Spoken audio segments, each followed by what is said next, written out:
Hello everyone. आज मैं Andaman trip के बारे में कुछ टिप्स आपको देना चाहूँगा, क्योंकि हम लोग सभी को कभी ना कभी अंडमान जाने का मौका मिलेगा या फिर हम जाने की कोशिश करेंगे।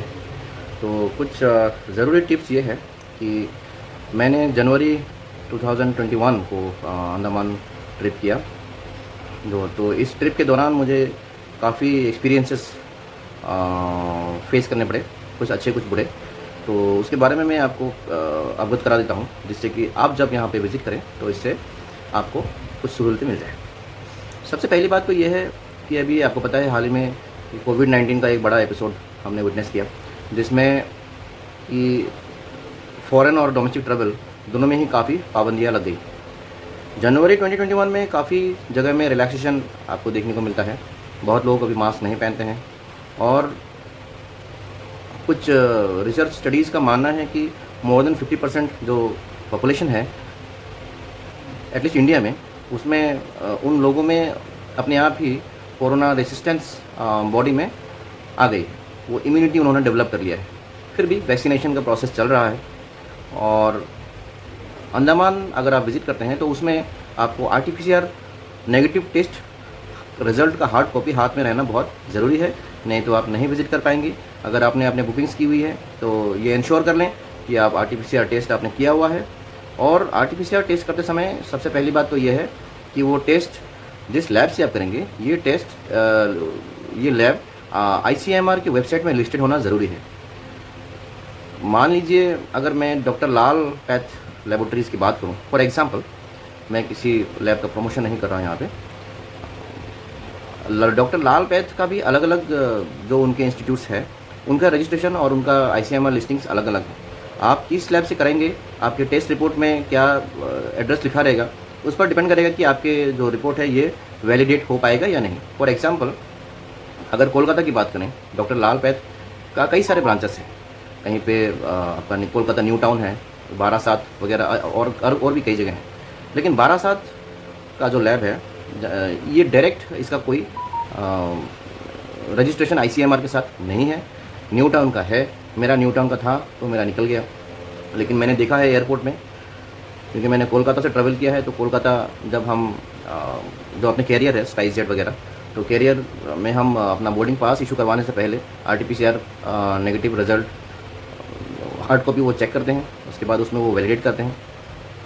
तो ये इंश्योर कर लें कि जिस लैब से आप टेस्ट करवाएंगे ये आईसीएमआर वेबसाइट में वो इंस्टीट्यूट, वो स्पेसिफिक इंस्टीट्यूट या फिर वो स्पेसिफिक ब्रांच लिस्टेड हो। नॉट ओनली डॉक्टर लाल या फिर अपोलो, लेकिन वो स्पेसिफिक इंस्टीट्यूट उस स्टेट का आप आईसीएमआर वेबसाइट में उस स्टेट वाइज लिस्टिंग में आप चेक कर लीजिएगा।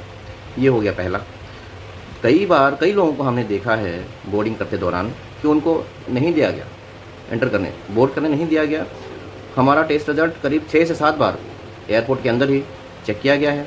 सबसे पहला जो कैरियर है ये चेक करते हैं आप जब सिक्योरिटी चेक इन से पहले, सिक्योरिटी चेक इन करने के बाद फिर से जब आप गेट से क्रॉस करते हैं बस को बोर्ड करने के लिए, तो उस समय फिर से चेक होता है। कुछ लोगों को मैंने देखा है कि समहाउ वो स्किप कर गए थे कैरियर के जो चेकिंग है उससे, लेकिन बस बोर्ड करने से पहले जब वो गेट में क्रॉस कर रहे थे उसके चेकिंग के दौरान जो है कुछ लोग पकड़े गए, वो नहीं बोर्ड कर पाए। फिर जब आप फ्लाइट में गेट में क्रॉस करने के बाद आप अपने जो हैंगर वगैरह है या फिर बस के ज़रिए जब आप फ्लाइट में फिर बोर्ड करने जाएंगे उस समय फिर से चेक होता है। उसके बाद उतरते समय जब हम पोर्ट ब्लेयर में उतरे उस समय गेट में एक बार चेकिंग हुआ, हमारे पास रिपोर्ट अवेलेबल है या नहीं ये चेक हुआ। उसके बाद अंदर गए तो उन्होंने उसके बाद पोर्ट ब्लेयर एयरपोर्ट के अंदर जो हेल्थ अथॉरिटीज़ है वो अपने ऑनलाइन चेक किया, उन्होंने मैसेज चेक किया और मेरा जो मोबाइल नंबर है जिसमें मैसेज आया था ये मोबाइल नंबर को उन्होंने चेक किया अपने वेबसाइट वगैरह में। उसके बाद उसको भी वैलिडेट किया। ये वैलिडेशन का सील लगना बहुत ज़रूरी है, नहीं तो आप ट्रैवल नहीं कर पाएंगे, बहुत दिक्कत होगा।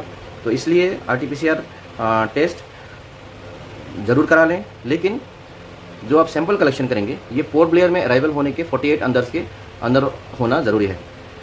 48 आवर्स के अंदर होना बहुत ज़रूरी है। ऐसा इसलिए है, फॉर एग्जांपल कैसा है मैं बताता हूँ। ये है कि मान लीजिए आज 1 तारीख है, 1 तारीख के दोपहर 12 बजे आपने सैंपल कलेक्शन कराया और आपको रिपोर्ट मिला 2 तारीख और आपका फ़्लाइट है, आप फ्लाइट से अराइव करेंगे 3 तारीख को पोर्ट ब्लेयर में दोपहर 11 बजे, तो ये वैलिड होगा। क्यों? क्योंकि ये 48 आवर्स कंप्लीट नहीं हुआ। आपने सैंपल कलेक्शन करवाया था 1 तारीख के 12 बजे और वो वैलिडेट कर रहे हैं आपके 3 तारीख के 11 बजे, तो यानी 47 आवर्स हुआ है सैंपल कलेक्शन का। ये डेट ऑफ रिपोर्ट नहीं चेक करते हैं, वो date of sample collection check करते हैं। ये 48 आवर्स के अंदर होना बहुत ज़रूरी है, ये चेक कर लें।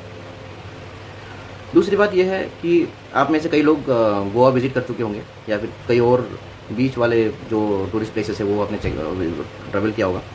जो अंडमान है, इसमें पॉपुलेशन काफ़ी इसमें कम है, इंडस्ट्रीज़ टूरिज़्म पर बेस्ड है, तो इसके चलते जो यहाँ की अथॉरिटीज़ है वो रिस्क नहीं लेना चाहती। इनिशियली हमें भी बहुत दिक्कत हुई, मेरा एक बार फ्लाइट भी कैंसिल हो चुका है क्योंकि RT-PCR मेरा बियॉन्ड 48 आवर्स था पहले। उसके बाद कोलकाता में हमने हरबरी में अपना RT-PCR टेस्ट करवाया था। शुरुआत में हमें बहुत अटपटा सा लगा कि देश में हर चीज़ धीरे धीरे अनलॉकडाउन 1, 2, 3, 4, 5 इस तरह से चला, लेकिन अंडमान में अभी भी बहुत स्ट्रिंजेंट है इसके रूल्स RT-PCR को लेकर। इनिशियली हमें अटपटा इसलिए लगा क्योंकि बाकी जगह में काफ़ी रिलैक्सेशन है, तो यहाँ क्यों नहीं? और अगर टूरिज़्म के ऊपर ही बेस्ड है इंडस्ट्री और आप टूरिस्ट को इस तरह से हरास करेंगे तो टूरिस्ट कैसे आएंगे? टूरिस्ट तो नहीं आएंगे। यहाँ आने के बाद, पोर्ट ब्लेयर आने के बाद, अंडमान में जब हमने एंटर किया, यहाँ ट्रैवल किया, तब हमें पता लगा कि वाकई में इसकी बहुत ज़रूरत है।